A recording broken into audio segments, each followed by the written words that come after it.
Good morning. What a glorious day. A little on the hot side. For those of you not from Texas, you came a day too early. It's supposed to not be a 100 tomorrow for the first day in a long time. We are so glad that you are with us today. We want to welcome you, family and friends, to the summer 2018 Baylor Law School Commencement. We gather today to rejoice and to celebrate the significant milestone in the lives and the careers of these men and women standing before us today. Gaining admissions to Baylor Law School, that's an accomplishment in and of itself. But to have the tenacity to survive and to thrive here at Baylor Law School, well, that's quite a feat.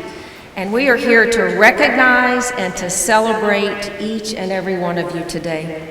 To begin, I call upon Caleb Gunnels. He is a member of the graduation class, and he was selected by his classmates to give our invocation. Please stand.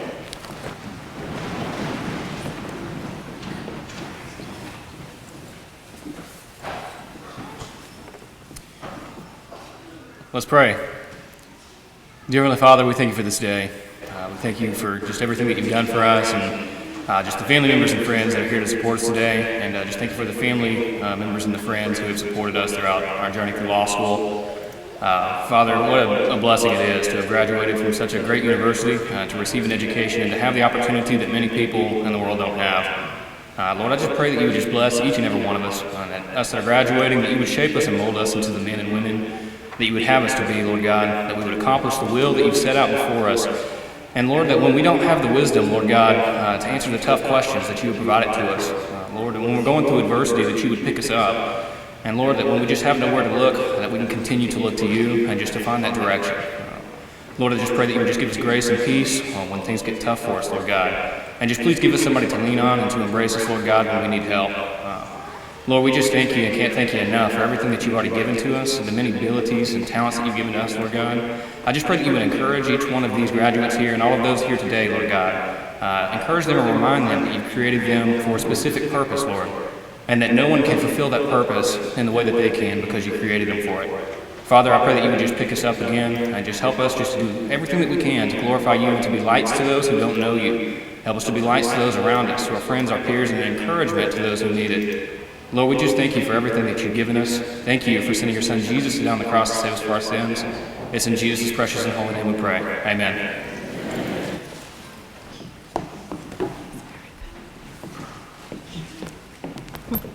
You may be seated.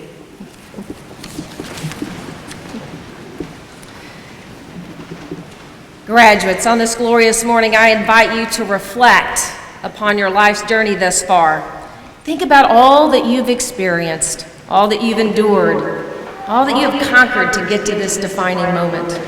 You should be very proud. We are, and I know your family and friends gathered here today, and those who aren't able to be with us today, we are all proud of where you are and what you've done at this point. But as you think about this journey to this place and time, let's think about why you came to law school. Now, we know, because we read your personal statements and your applications, we know that many of you came to law school because you wanted to join an honorable profession, one that is dedicated to service. I also know that some of you are here because you were personally motivated by tragedy and justice. You came because you wanted to make a difference. You want to be the light that will shine in the darkness for someone else. That is what our profession is all about. That is who we should all be as lawyers. And we are confident that as Baylor lawyers, you are prepared for those challenges that you will surely face in representing your clients. But we also know that you will make an impact, not only on the lives of those clients, but you will make an impact in your communities, and we know that that impact will be meaningful and it will be significant. Indeed, you are joining a profession that plays an important role in defending the principles upon which this great nation is built. We, lawyers, are the keepers of the rule of law, which is the foundation of our democracy. And that is true regardless of your practice area. For those who will go to the courthouse, we know that you will be there. You will be fighting for your citizens, your clients, whether it be an injustice or protecting rights, one way or the other. You are there to administer a system of justice, to protect. For those of you who are going to be transactional lawyers, you also are part of our great justice system. In a country where the rule of law governs, it matters. Your clients, your businesses, they will know that deals, transactions, contracts, they mean something in this country, and that your rights can be upheld. So you will give them guidance that will be formed based upon your legal training. You will guide them in difficult times, and you will guide them in their most happy of successes. And you will do that as part of our system of the rule of law. So all of you, regardless of your future path, all of you play a role in preserving the very life that we are privileged and honored to have, that we are blessed to have in this country. So we lawyers are not the only defenders of our liberties. We want to recognize another group today who defend our democracy, and they do it with their very lives. If you are currently serving, or if you have ever served in any branch of our military, please stand, and now let us recognize you for your bravery and your selfless service to protect and preserve our freedoms. Thank you.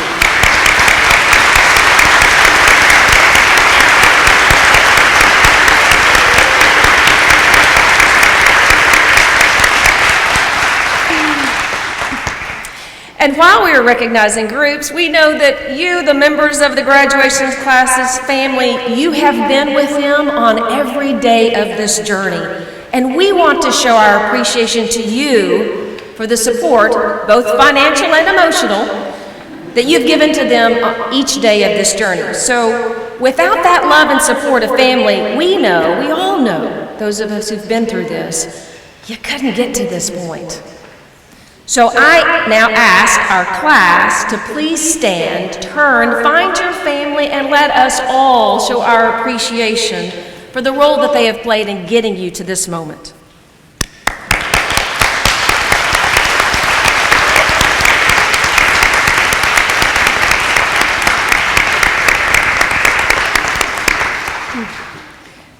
To continue with recognition, I have colleagues seated with me on the stage, on my right, your left, and they've been honored by the graduation class because they have been chosen to participate in Commencement. Now, their bios are in the program, and you've had a chance to read that, or you can, but I want to say just share a few brief items with you about each one. I will start with Professor David Gwynn. He will be assisting this moment with the hooding. Now, you'll see in the program that it lists Professor David Gwynn as a master teacher. It's one of his titles. That's not some made-up descriptor.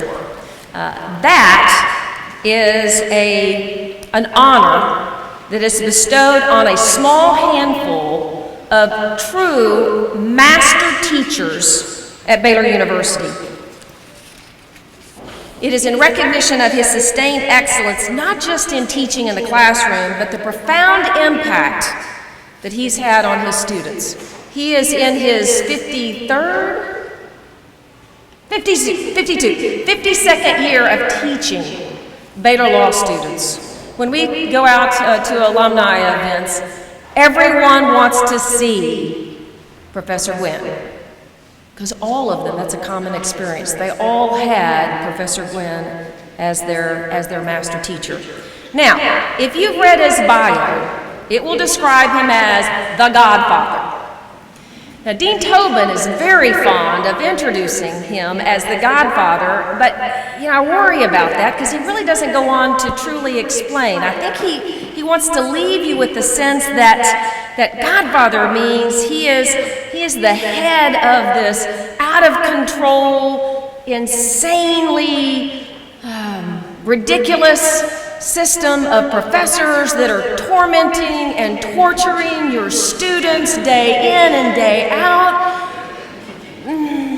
that's not him. That's really not us, but that is certainly not him. So that term, the Godfather, is intended to be that benevolent godparent. For he is the one that all of us go to seek advice. He's our rock. He's our mentor. He's our wise sage. We have been so blessed to have Professor Gwynn on our faculty. We as faculty, we as staff, and certainly all of our students over these many decades, we have been blessed by his talent and his caring compassion and his true interest in each and every one of us and our future. So thank you, Professor Gwynn, for all that you have done and all you continue to do for us at Baylor Law School.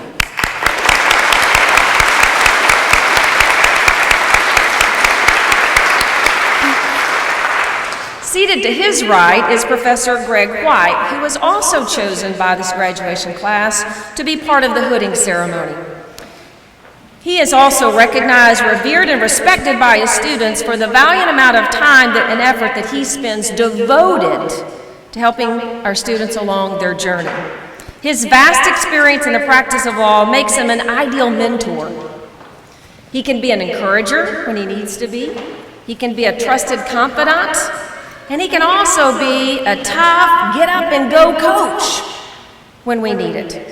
So whatever it is that's appropriate under the circumstances, it is his fervent desire to be there to help prepare our students for what he understands to be the important task that they will face as lawyers in the future. Professor White is a valued member of the Baylor Law family. Besides teaching in our legal writing and communications program, he is our multi-talented utility player. Whatever we ask of him, he is ready, willing, and able to step in. Whether it's stepping into filling those very big shoes of professor, counselor, and teaching civil procedure, as he has done this summer, or taking on the teaching of criminal appeals in the void that Justice Patterson is leaving. We so appreciate all that he has done and is willing to do for our community. Professor White, thank you for your contributions.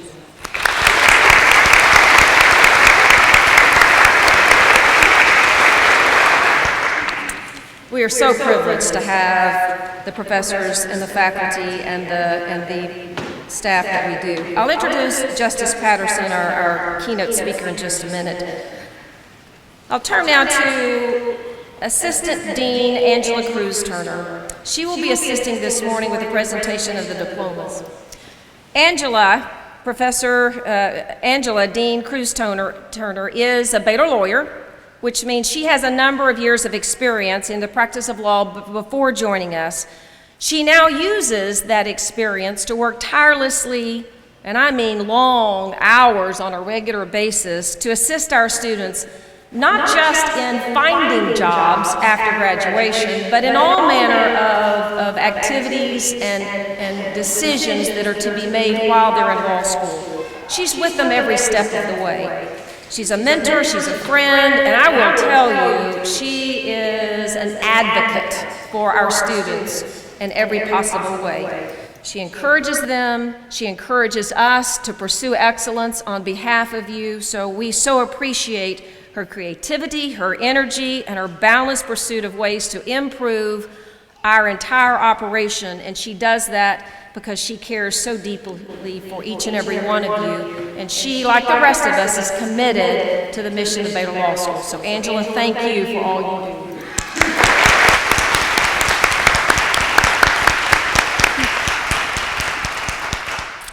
As with those that I have already introduced, we are so fortunate to have an entire team, a family of gifted, skilled, caring faculty and staff who are dedicated to shepherding these students, not only during their time in law school, but for years to come.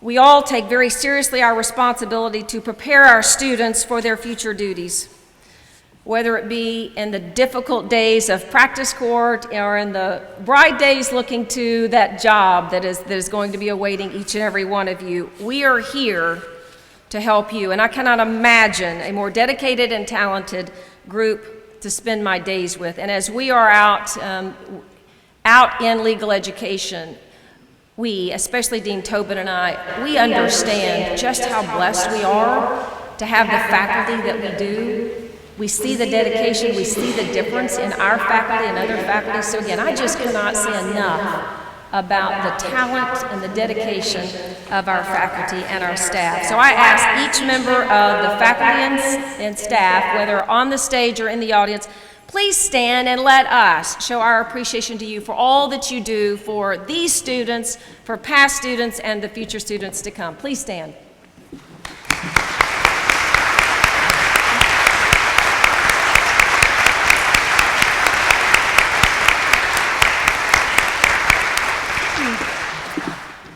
And as the graduates already know, there are a number of faculty and staff that are not able to be here with us. About a third of our faculty, well, you know, what can I say?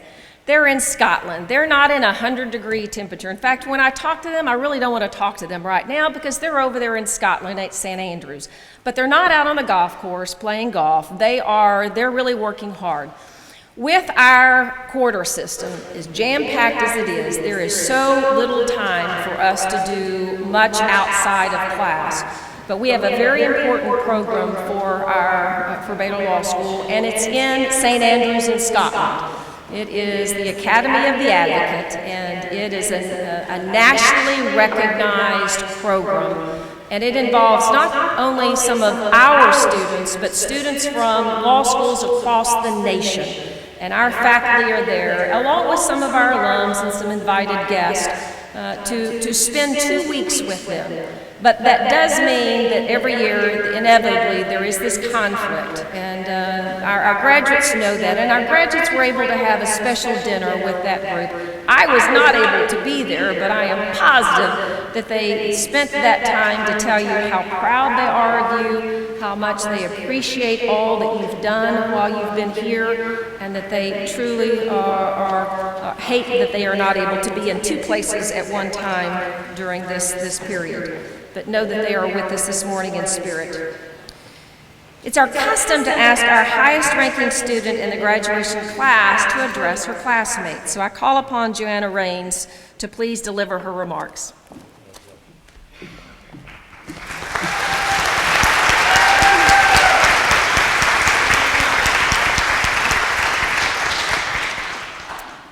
Thank you. It is my distinct honor to be standing here with you all today to say that we have finally made it and that we are the newest class of Baylor lawyers. I think everyone in this room knows that this was not an easy piece of paper to earn. We have read more cases in a single night than we thought was humanly possible. We have written and rewritten, and then probably rewritten a few more times the same legal memo. We have survived the unique public embarrassment that is standing up in practice court for the first time. Congratulations, my friends. We have done it. We have crossed the finish line, and I know everyone here today, not just the graduates, are relieved that it is over and to stop hearing all of the frantic phone calls and text messages. Sorry, Mom. Before we run headlong into the future, I think it's appropriate to take a moment to survey how far we've come. From that day that we first decided we wanted to become a lawyer, to the day today that we finally became one. My story is a little different than most. I don't come from a long line of lawyers. I didn't even know I wanted to be a lawyer when I graduated from undergraduate. A year to the day before I walked into my first class as a 1L, I found myself in a terrifying reality that too many women and men in this country face. I was in an abusive marriage. I had 2 options. I could hide from the shame and loneliness that is admitting to a failed relationship.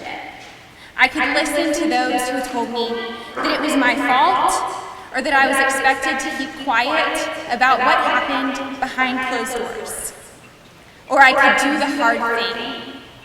I could fight and I could leave. While filing for my own divorce without legal assistance, I started to teach myself the law. I picked up an LSAT book, I took an LSAT class, and I signed up for the test. I started fighting for myself, and I started realizing that maybe being a lawyer was a real possibility. I decided that by fighting for myself, I could take a step towards fighting for other men and women like me that needed help. And I could trust that my God had a bigger plan for me than a sad story. If there's one thing that I know about our God, it is that He makes all things new, us included. So I chose freedom, I chose a new chapter, and I chose justice. And in doing this, I found my love for the law. Because when I stood in front of a judge in a tiny East Texas town and heard him say, "I restore your name to Joanna Bess Raines," I felt free, I felt independent, I felt empowered and worthy.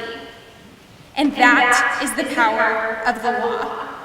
That's the good that we can do for people. We can help them take their lives back. I walked out of that courthouse and felt like myself for the first time in a very long time. And that's why I decided to come to Baylor Law School. I wanted to come alongside people who, like myself, needed an advocate. I wanted to walk with them through their worst days and be proof that there is light at the end of the tunnel. Baylor Law School was the place for me. This school taught me to value public service and giving back to my community, while training me to be the best advocate I could be. The faculty believed in me when I couldn't believe in myself, and my fellow students have become some of my best friends, supporting me through the tears and the triumphs that have been the past 3 years. Baylor Law School has helped me gain the confidence, the competency, and the compassion that I needed to become a Baylor lawyer. We all have amazing stories. We all have a reason that we're here. And we all have the capacity to walk into the world and do good. So let's remember this moment of victory and use it as a touchstone to motivate us to do what Baylor has taught us, to be a light in our community. I believe that this is exactly what we will get to do as Baylor lawyers. We will meet people in their darkest hours and be the light and guide them through that darkness. I am honored and privileged to enter into this career with each one of you. We did it!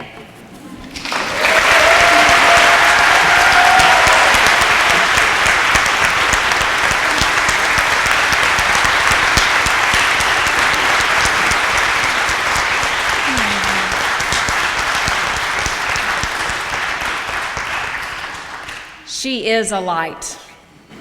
Each one of you will be that same light for other people. That's what we expect of you. I still get choked up, and I read those remarks yesterday, and I'm still, so thank you, Joanna. As she said, Baylor Law School is not an easy road. But we know that what we do is the right way to prepare you. We do have a distinctive and proven program. We are a model for legal education, but it is a rigorous 3 years, and it is not for the faint of heart.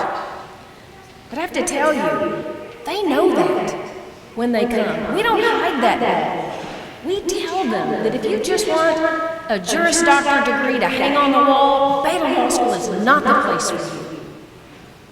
So what does that say about your graduate? What does that tell us about these incredible men and women sitting before us? What that tells us is they are the future. They are the future of the legal profession. And the legal profession right now, we've got our challenges. We're looking to each one of you to be that difference. And we know that you will. Because we know since our inception in 1857, we have excelled at preparing you for those challenges. We have prepared you to go out there and to do good. And that's what practice court's all about. That's what all of our hard classes are all about. We provide you that safe environment to do the things that you need to do, that you're going to be expected to do. We give you that safe environment. May not have felt safe at the time, but it is. Because we're helping you. We're letting you get a redo without it involving a real client. So yes, there were many nights that you read more pages than you thought were humanly possible. But there was a method to the madness, and it was to prepare you for what we know is ahead of you. And for that, we are so proud. We also want you to know that along the way, the rigor of our program, it is designed to help build character. Now, parents, friends, family, you gave us good material on day one. When they showed up, we knew we had good material to work with. So thank you again for your role in bringing these men and women to us. But while they're here, we know we have 3 short years to prepare them, not only for the task, but for the role that they will play. So along the way, characteristics such as integrity, trustworthiness, conscientiousness, and yes, resilience, that is a part of who we are at Baylor Law School. It is our proud mission to not only prepare you for the practice of law, but to prepare you to be part of this Baylor family. We're a school based upon Christian principles with a mission of preparing students who will be lawyers that are competent to practice, but to do it with a heart of service. So again, thank you, families, for the role that you have played in all of this. And I want to remind you that as you move forward and you're handling those legal matters for your clients, that won't in itself be completely satisfying to you. A life that is lived based upon service and selflessness is how we find the true joy and satisfaction and fulfillment in life. So each day, I'm reminded as I walk into the law school, I know over to as you're walking up into the courtyard to the right, there's a plaque that's engraved with Micah 6:8, and it encourages us to do justly, to love mercy, and to walk humbly with our God. It's a great passage, and I hope you'll keep that close to your heart. It's now time for me to introduce our speaker. The speaker is chosen by our class, and you've done well. It is my honor to introduce Justice Jan Patterson. She's been our justice in residence. I always do that wrong. Where are you, Justice? Justice in residence for the past 6 years, and it's been a great 6 years. And as you can see from her bio, from the beginning, she has had just a remarkable journey as a lawyer, from prosecuting heinous criminals in New York City to writing important stare decisis in Texas, in Austin. She is respected, and she's an accomplished lawyer in both the federal and the state arenas. And she is revered, she's loved by her students for her inspiring teaching as she weaves into class the personal stories from her days as a prosecutor and as they read opinions from her time on the bench in Austin. Her passion for justice translates into the classroom, and it makes her a very effective teacher. She's even more cherished by her students as a mentor, not only while they are in her class, but well beyond. I asked the graduates how many of them have already arranged for Justice Patterson to swear them in when they pass the bar, and yes, they've already done that. My office looks out over the river, and I see the bridge, and I can't tell you how many times I have seen Justice Patterson out in the middle of the bridge, in the freezing cold or the burning hot. They're raising their hands, and she is swearing in our graduates, so we so appreciate all that she has done. And here's a quote from one of her students who quoted Oliver Wendell Holmes Jr. in a tribute to her. The life of law has not been logic, it has been experience. No professor at Baylor Law School better embodies Oliver Wendell Holmes Jr.'s understanding of how important experience combined with a grasp of practical reality is in the practice of law. She has prosecuted, defended, judged, and taught. She knows firsthand what the realities of a legal career will require of a young lawyer, and she instills that knowledge with sincerity, objectivity, into her students. We so appreciate all that Justice Patterson has done for the law school, all that she's done for the legal profession, and all that she will continue to do in her next phase of life. So, Justice Patterson, I invite you to share your remarks.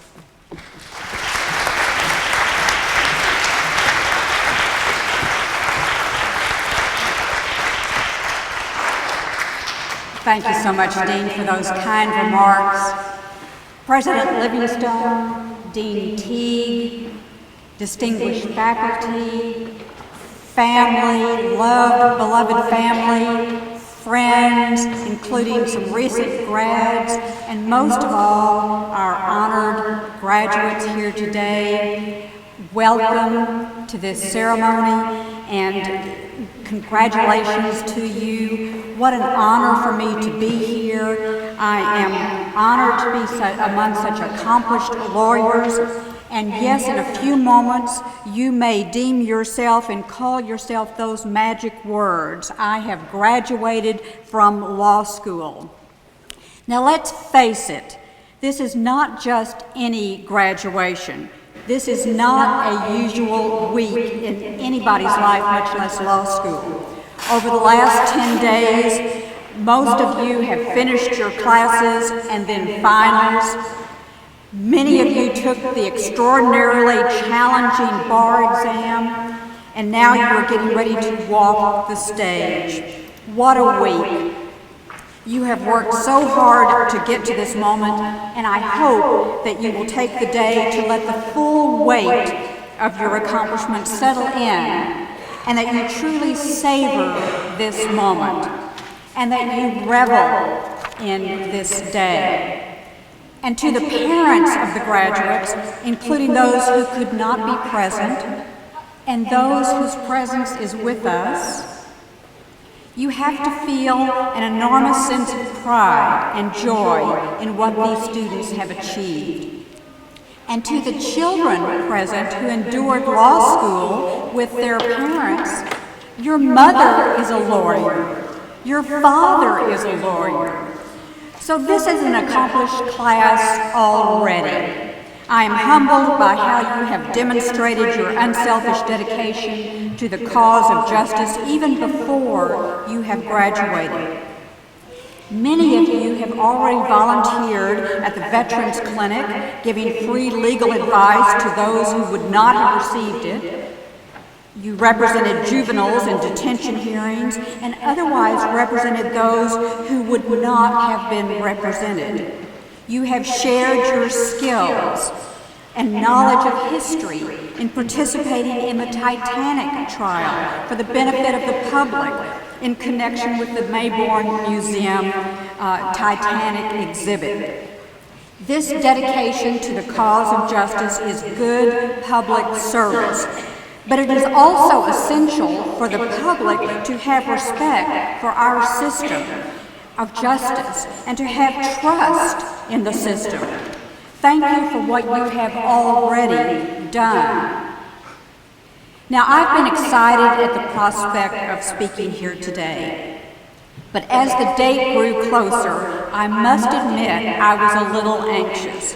What could I say to you to make any message commensurate with this grand occasion?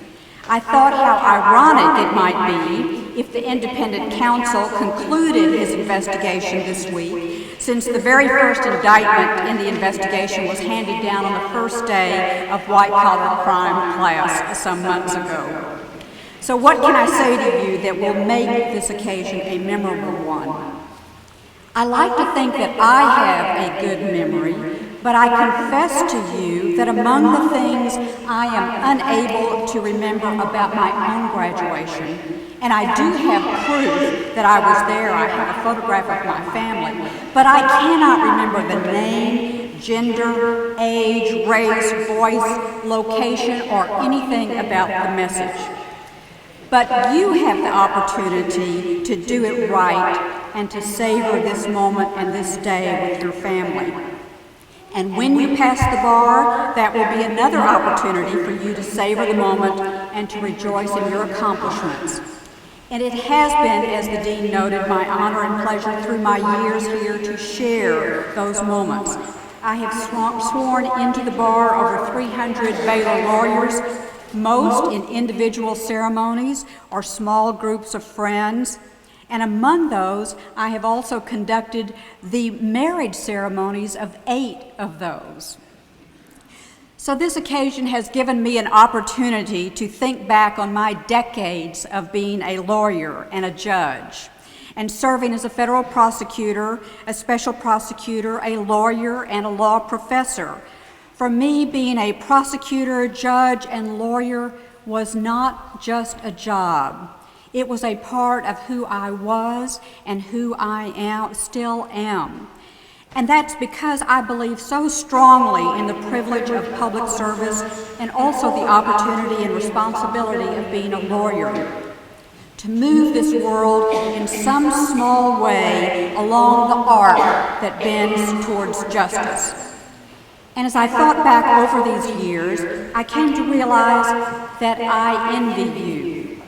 I envy that you are in the front end of this rewarding, challenging, wonderful, sometimes gut-wrenching, and sometimes uplifting adventure of being a lawyer. But you knew when you invited me to speak with you that I would not pass up this last opportunity to impart some advice. I'm sure you thought I had exhausted all of my advice to you students, but there is more, and I will remain available to you long after you leave Baylor Law School. We don't let go, and I certainly won't let go. So I thought I would share with you some observations or lessons I've learned over my decades of practice about what it means to be a lawyer and what being a lawyer has taught me about life. My hope is that you will pay it forward to your clients, your families, and the many lives you will enter at important, consequential, and perhaps critical times. First, the practice of law is a noble profession. From the first day of law school, you entered an institution devoted to that vision. You walked up steps with the spirit walker bear on the left with his outreached arms and paws, and on the right front wall of the law school where the feral cats hang out. Etched in the red brick are the words of Micah 6:8. What does the Lord require of you but only to do justice, love mercy, walk humbly with your God? I like to think of Micah as an early lawyer, a man with a humble heart who is charged only with doing what is right, what is just, what is merciful. And as many of you know, I like to call the bear Micah.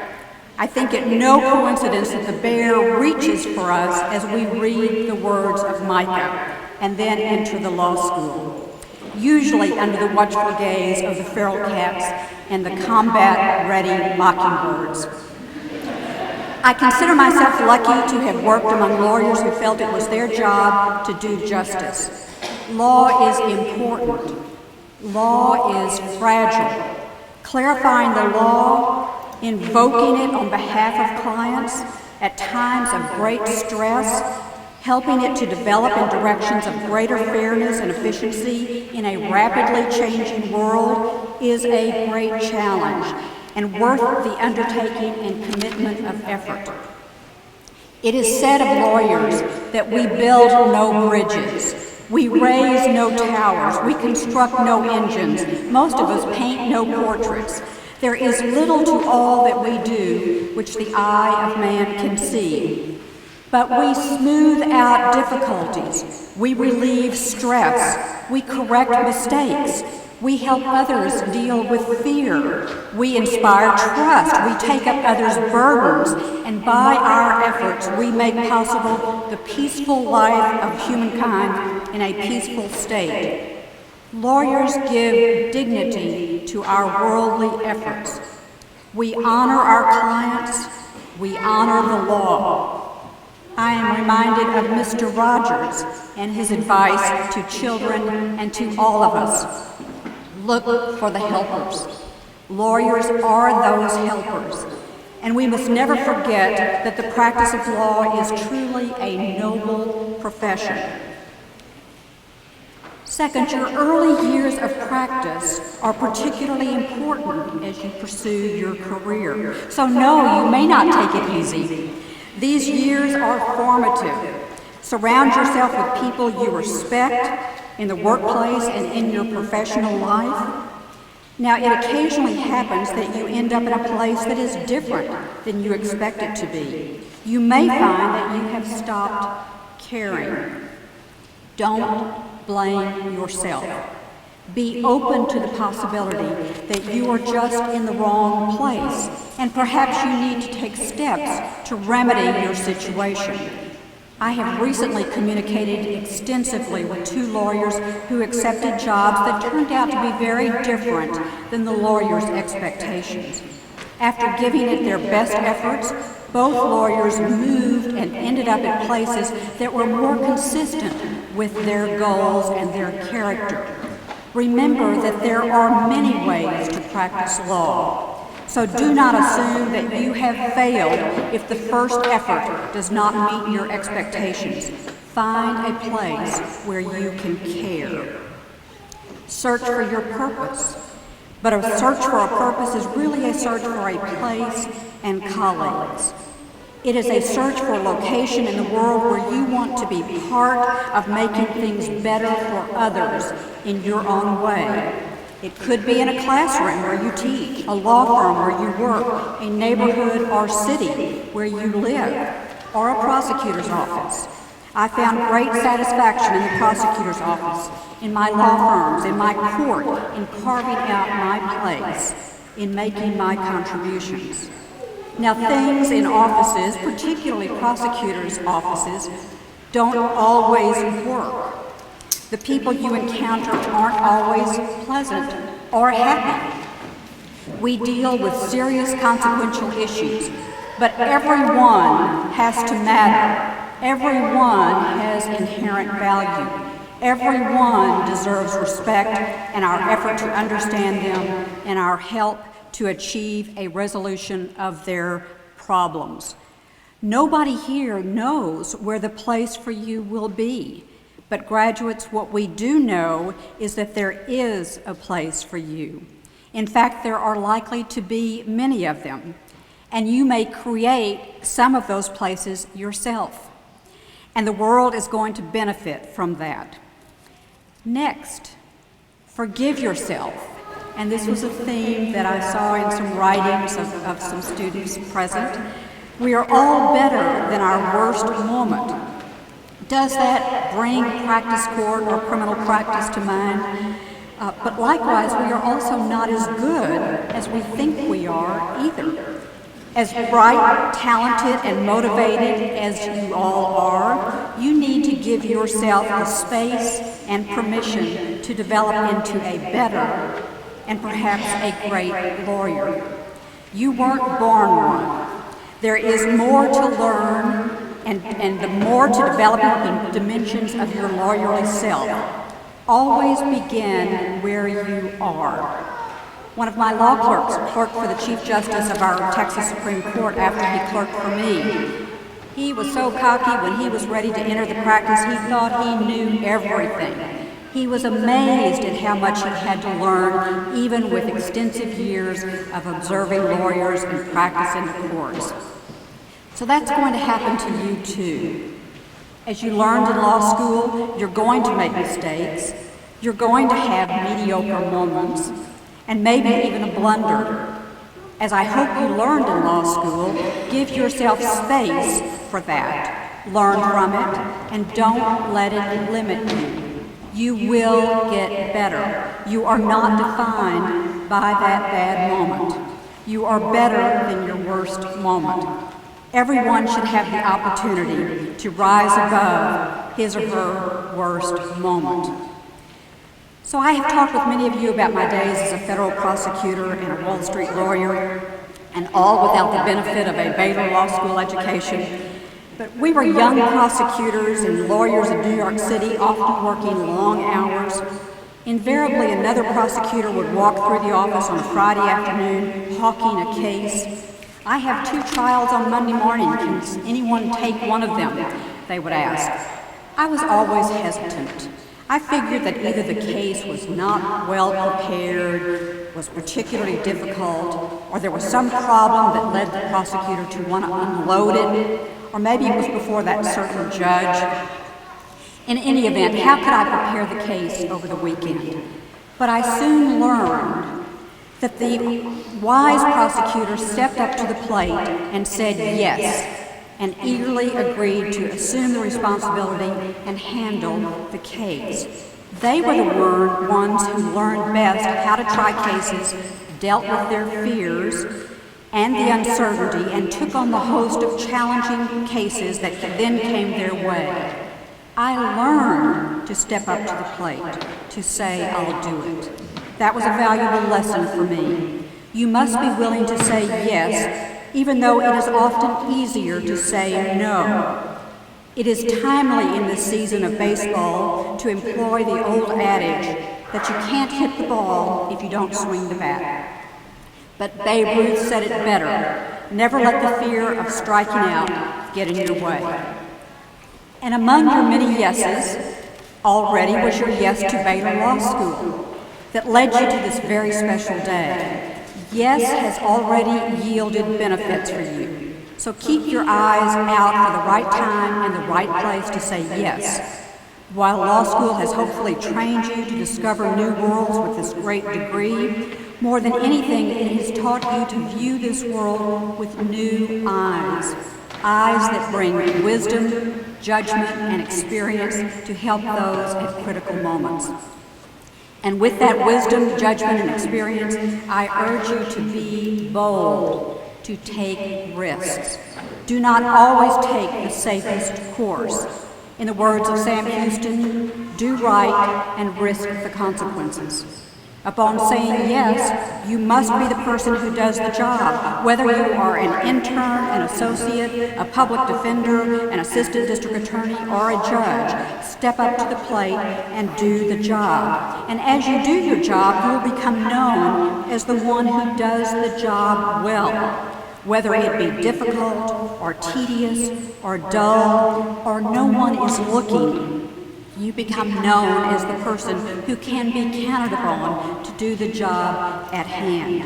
If you do that, the next job or task will come easier and your career will take care of itself. It's not so much what your job is at the beginning of your career, it's how you do it.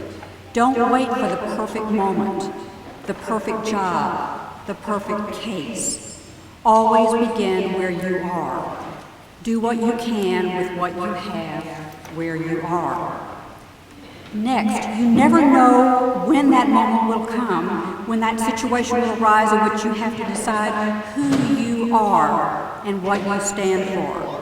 That compass is inside us all, that compass that guides us in times of challenge.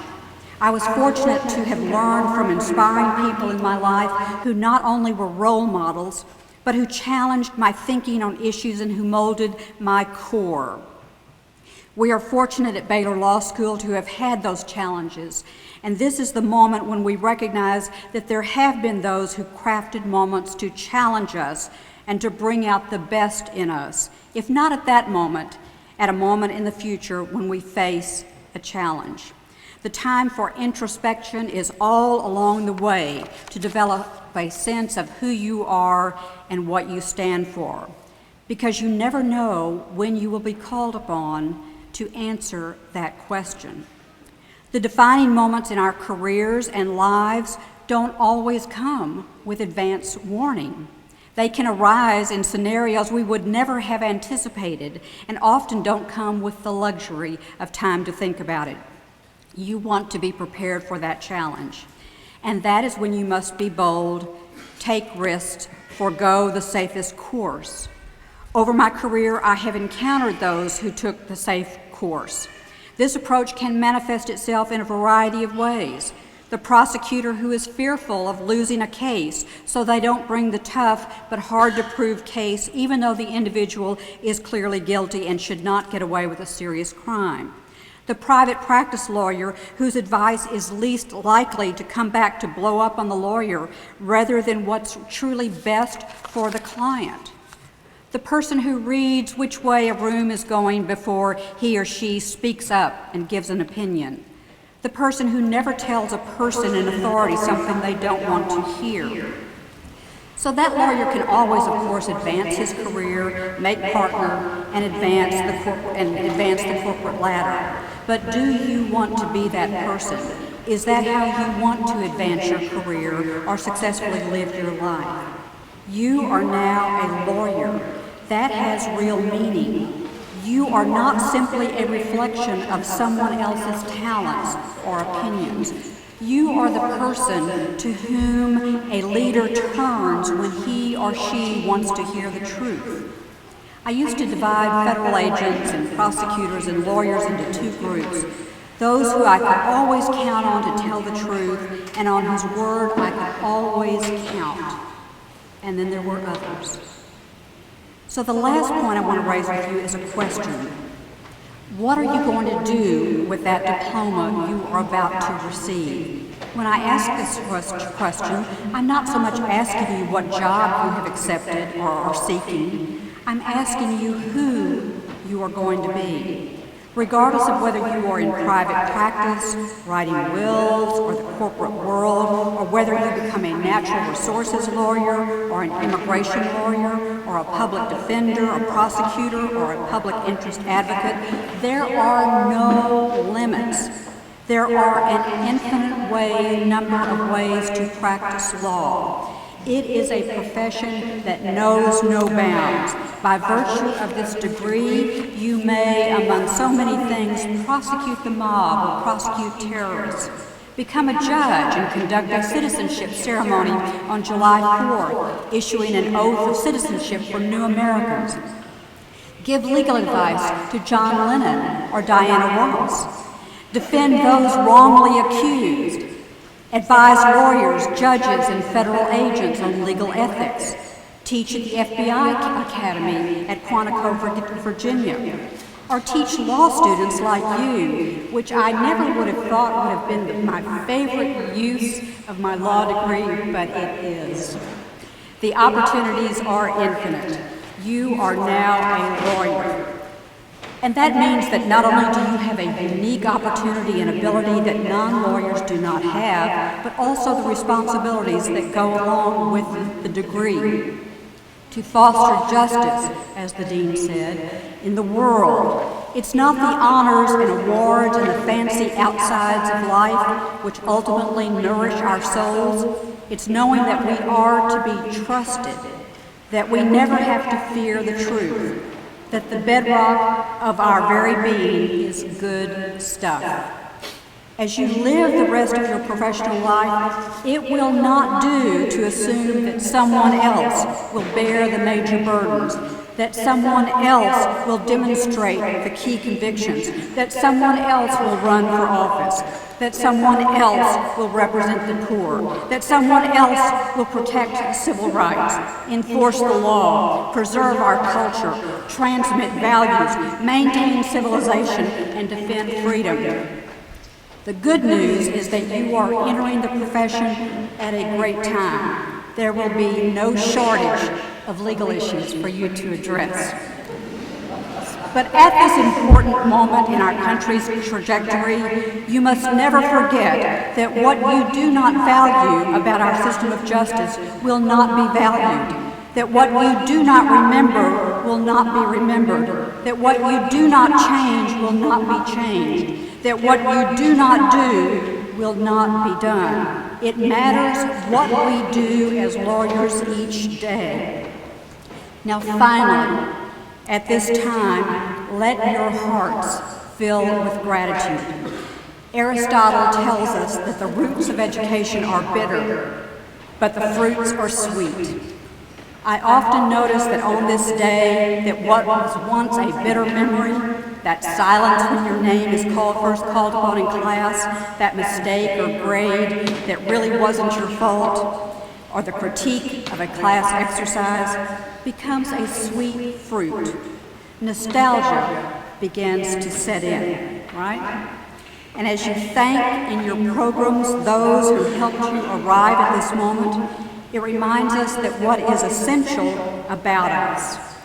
Anyone who has ever graduated from law school, anyone who has ever been able to sustain good work in their lives, has had at least one person, and often many, who have believed in him or her. We don't just get to be competent human beings without a lot of different investments from others. Make room for gratitude. Always make room for gratitude. This is a grand day for gratitude. So may you begin your humble walk, always with an eye for justice and mercy at your side. Thank you for allowing me to be a part of this great moment. Congratulations, and thank you for all you are going to do.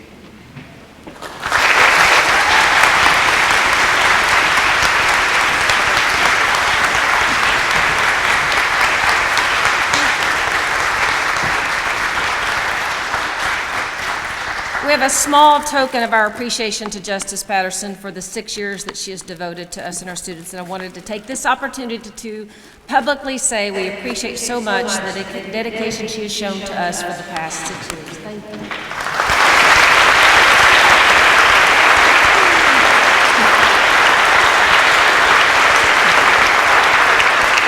And do remember her words. Who will you be? And remember that what we do as lawyers matters, and it matters greatly on a daily basis in this country. I was remiss in doing my introductions to also tell you that there was one more very important person on the stage that I would save the introduction for. So now it is my great privilege to introduce our president, the 15th president of Baylor University, Dr. Linda Livingstone. She's just finished her first year with us. In fact, this time last year, we were her first official Baylor function. So I will always remember that honor that we've had.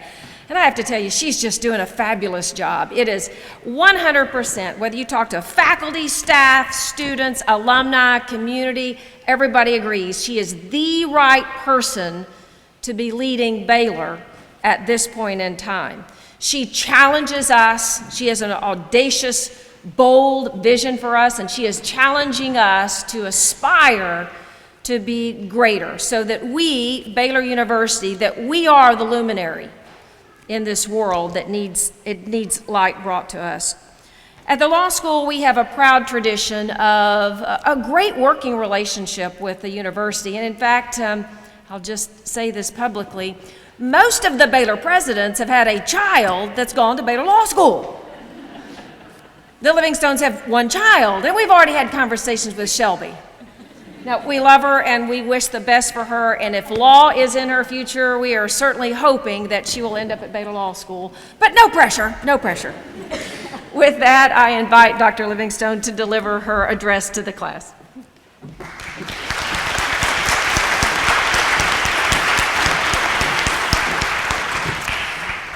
I will tell you, when our daughter Shelby came back from visiting the law school and had met with Dean Teague, she walked in the front door and said, "How was it?" She goes, "Oh my gosh, Mom, I'm going to Baylor Law School."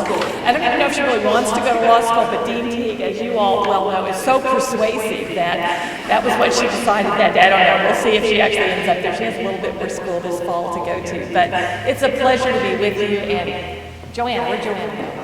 Yeah, you're back in the audience. What a powerful and profound and courageous message. Thank you so much for sharing that with us today. I know you're going to do amazing things as you leave here. And Judge Patterson, thank you for your wisdom and insight. It is for all you need. not only to Baylor, but certainly to the state and the wonderful work that you do. So thank you for speaking today. And I just want to congratulate the graduates for what you've accomplished, for the great work that you have done. You've survived your final exams and your bar exam and finished all your degree requirements. It's quite an accomplishment and one that you should be very, very proud of. As you well know, Baylor holds a very unique place in the world of law schools, and we believe that Baylor University holds a very unique place in higher education. And I've used the phrase regularly that the world needs a Baylor because of the unique type of education we provide, certainly across the university, but I think the law school does that in a very unique and special way. You are graduating from an institution that takes both the life of the mind and the life of faith very seriously. It's a distinctive educational approach that has equipped you with the outstanding training that's required for worldwide leadership and service, which ties back to our mission. As a graduate of the Baylor Law School, you are prepared to make a difference in this world. Today, as you graduate, you become part of a great legacy, broadly a part of the broader Baylor family legacy, but more specifically, the Baylor Law alumni family legacy. The Baylor Law family is filled with difference makers who are having a profound impact across Texas, around the country, and around the world. We recently celebrated the legacy of one of the law school's most distinguished alumni, Governor Mark White, after whom the Governor Mark White Chair in Public Service and Public Interest is named. I had the privilege of attending Governor White's funeral last year, not too long after I had become president, and then spoke at a dinner last month that honored his life and legacy and helped raise money for that endowed professorship. Over the course of his career in the Texas legislature, Governor White made significant strides in utility rate regulation, economic development, and educational reforms that still affect the state deeply today. Governor White frequently noted that his life was profoundly shaped by his professors and friends at Baylor Law, and he loved bringing his Texas and Texas A&M colleagues into his office where there was a Baylor rug on the floor, so he was quite proud. You are now part of this same legacy that empowered Governor White for an extraordinary career of public service. So I want to talk just a little bit about legacy, and I'll do this briefly. That is a legacy of excellence that comes before you. You are graduating from one of the most rigorous law programs in the country, and I certainly don't need to tell you that. You know that yourself very well personally. I think the Princeton Review called it the Marine Boot Camp of Law School, so I think you've experienced that yourselves, and I think that makes Professor Powell your drill instructor, right? And with the highest bar pass rate in Texas, year in and year out for many, many years, and recently 100% of the 2015 class passed the bar within 2 years, the only school in the entire country that had 100% bar passage rate over that 2-year period of time. It is no surprise that you have, and the law school has, the amazing reputation that it does. So a legacy of excellence that you now become a part of. This legacy is also a legacy of service. I've met so many law alumni who are serving in the state or national legislature, in government service in Austin or in Washington and around the country in significant roles as senators, representatives, governors, and attorneys, and there are many other ways to provide services Judge Patterson so aptly described. I think it's also very fitting that as we are sitting here in this sanctuary, in this part of Waco, honoring you, as you begin your life of service as a lawyer, not too many blocks from here in another sanctuary, there are other members of this community that are honoring the life and legacy of former State Senator Murray Watson, who was an alum of the Baylor Law School. He served for over 60 years of service to the state of Texas, to the Central Texas region, certainly to Baylor University as someone who not only served in politics and as a legislator, he was one of the people that was instrumental in founding Texas State Technical College system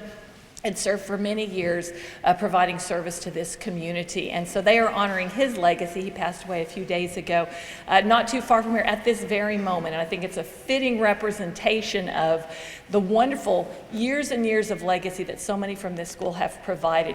As we honor one who did that for many years at his passing, we are honoring you today as you go out and build on that legacy of service in the decades to come. And finally, and most importantly, you also are joining a legacy of integrity, as others today have commented on. As I interact with your fellow Baylor lawyers, it's clear to me that Baylor lawyers take very seriously their commitment to legal ethics and to proper professional behavior, seeking always to uphold the standards of the profession, but also seeking to do the right things for the right reasons. You're graduating from a law school that values not only critical thinking and professional competency, but also character integrity, so that you can succeed both in and out of the courtroom and in your profession and in your life more broadly. I encourage you to begin now, even in the earliest stages of your legal career, to consider what you want your legacy to be and how you want to contribute to the Baylor Law alumni family legacy that has for so many years before you enhanced the visibility and reputation of our law school and served society in such significant ways. Pro Ecclesia, Pro Texana, Pro Futuris, for the church, for Texas, and the world, for the future. May your legacy be one of excellence, one of service, and one of integrity for the church, for Texas and the world, and for the future. Congratulations. We wish you all the best.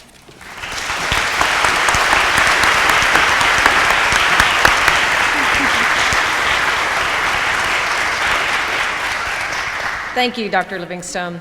Okay, graduates, this is it. This is the moment. Please stand. President Livingstone, the candidates standing before you have completed the requirements for Juris Doctor as prescribed by the faculty of the School of Law and by the Baylor University Regents. It is my pleasure and my honor to present to you the class for the conferral of the degree. Thank you, Dean Teague. Each of you has completed the requirements for the degree of Juris Doctor as set forth by the Baylor University School of Law. Upon the certification of Dean Brad Tobin, Dean Leah Teague, and the faculty of the School of Law, and on behalf of the Baylor University Board of Regents, it is my pleasure to confer upon you the degree of Juris Doctor. Congratulations.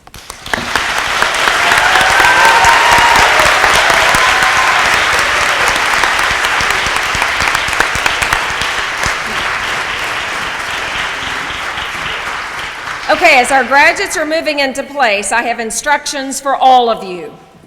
Everyone participates this morning. We have a strong, proud tradition at Baylor Law School that we will measure the love that you have for your graduate based upon the decibels you raise. Yes, we're in this beautiful church, in this reverent sanctuary, but it's okay for us to raise the rafters by telling them just how much we love them. Brittany Nicole Ball.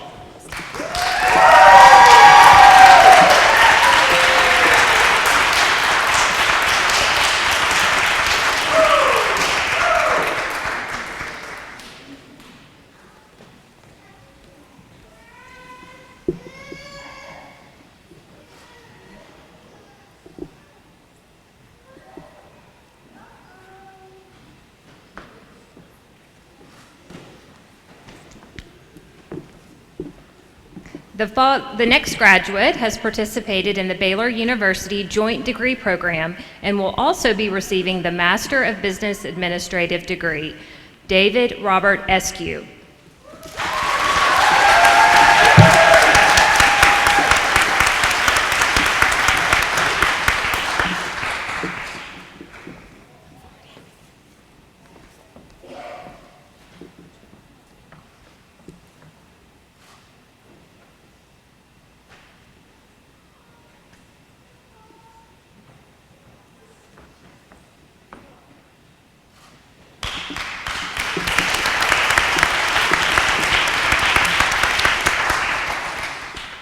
Jennifer Roan Forgy.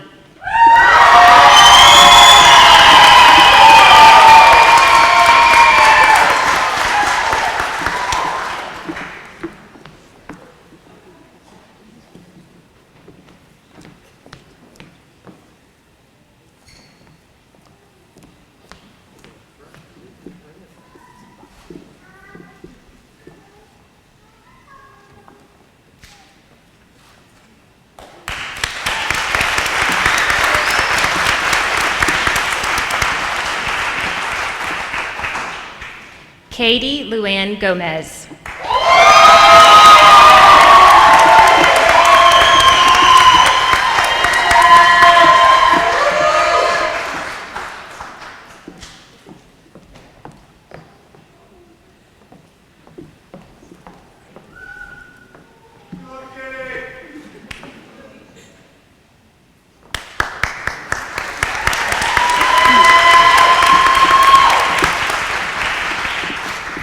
Caleb Aaron Gunnels.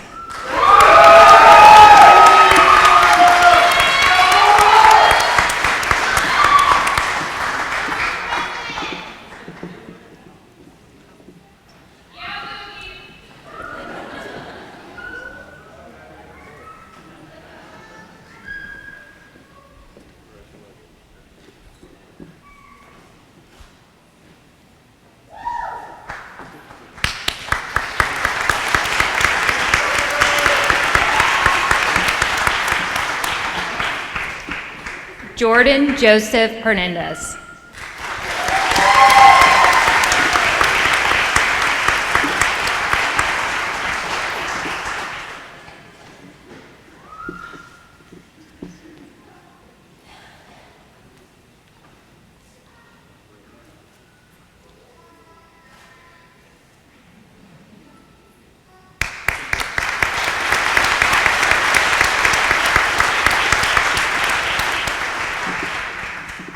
Savannah Rachel Hostetter.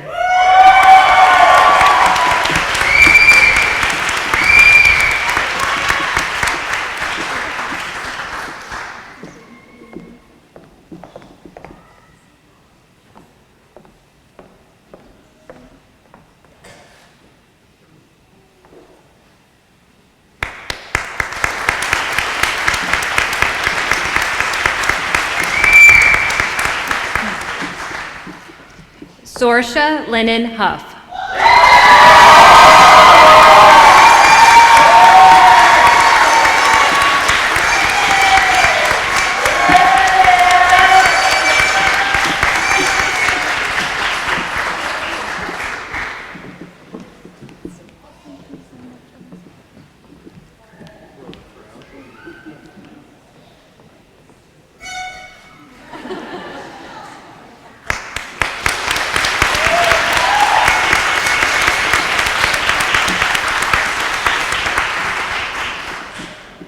Jack Duncan Hurd.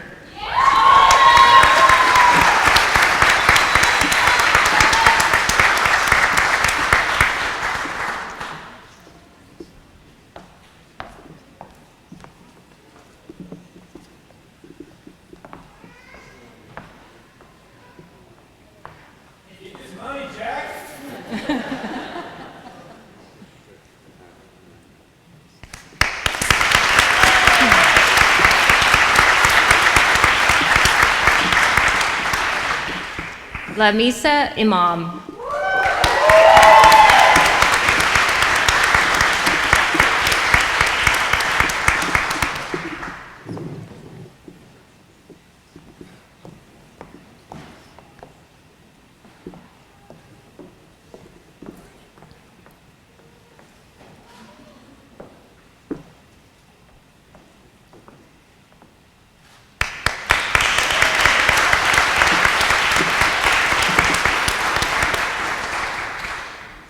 The following graduate has completed the requirements for the Public Interest Fellow, Taishanika Jakara Kimbrough.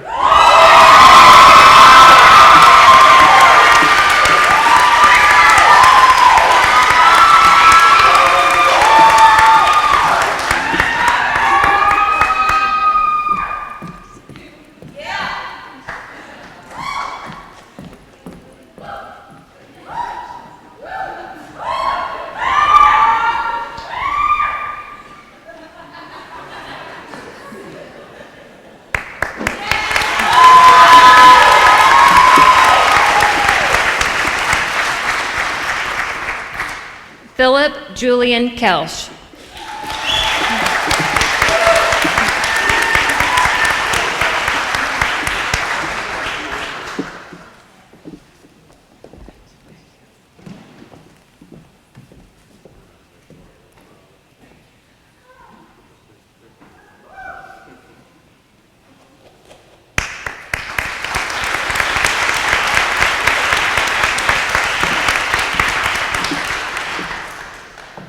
Lisa Nicole Martin.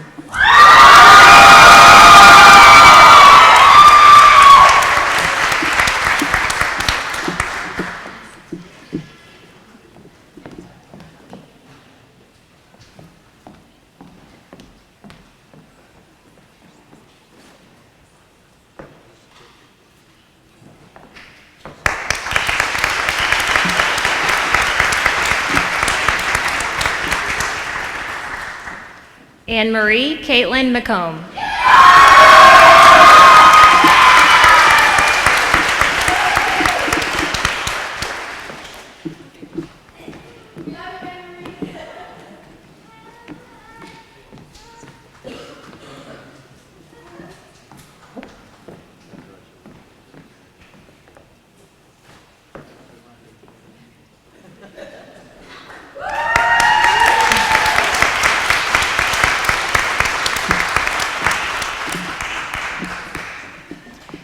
Joanna Bess Rains, cum laude, highest ranking student in the commencement class.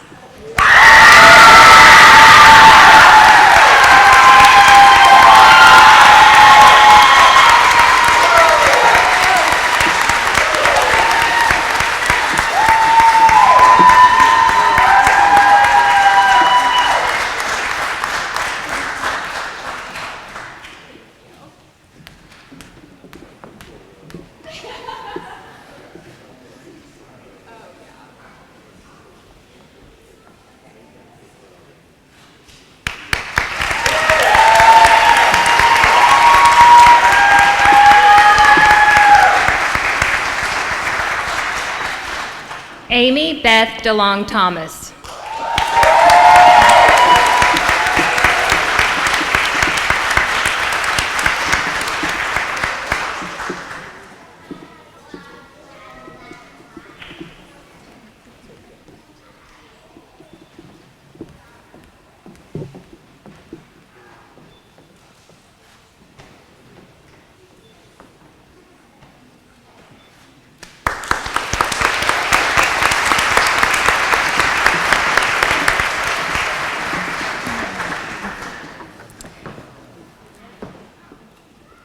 We're still finishing that one, but how about one more round of applause for our graduates as they're all coming back.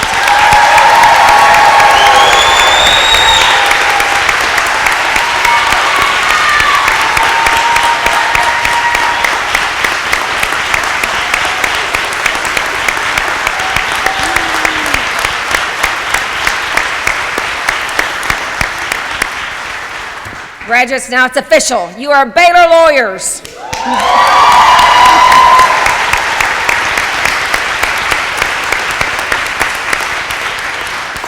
You are certainly tested and tried. That is a title well earned, well deserved, and we know that you are ready for those trials and those tribulations, those good days and the difficult days ahead. And then please remember that as Baylor lawyers, you will have many, many opportunities to serve others and to make a difference in your communities, and very importantly, in the lives of those that you serve.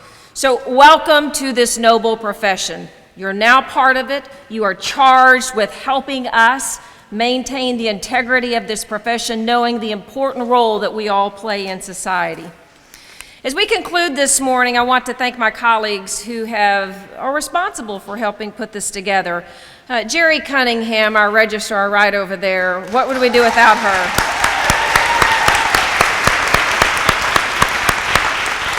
And Meredith Meyer as she walks to the back. These students depend upon them and love them, as we all do, for all that they do. And many thanks to our organist for the beautiful music this morning, Mr. Hank Corello. So thank you.